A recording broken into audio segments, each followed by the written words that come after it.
Welcome to Luca and Miguel. Enjoy the video. You start by isolating variables fast.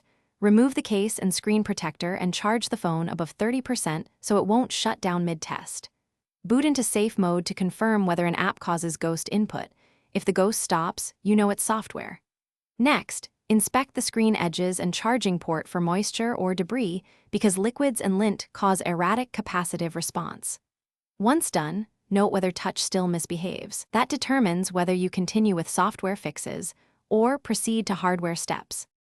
You should update MIUI and all apps first because many ghost touch cases are fixed by patches. Make sure to back up important data. If updating doesn't help, clear the system UI cache and uninstall recent apps one by one. This isolates culprits. Then, adjust touch sensitivity and turn off gestures, glove mode, or automated screen features as they can amplify false touches.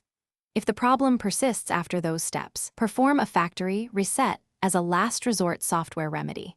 Make sure to restore selectively. If software attempts fail, move to hardware. Power off and carefully clean the screen edges, ports, and frame with 70% isopropyl and a soft brush, then dry completely because residues cause capacitance errors. If cleaning does not help, reseat the display connectors or replace the digitizer. Those repairs are best done by an authorized service center to avoid voiding warranties. Finally, test the device after every action.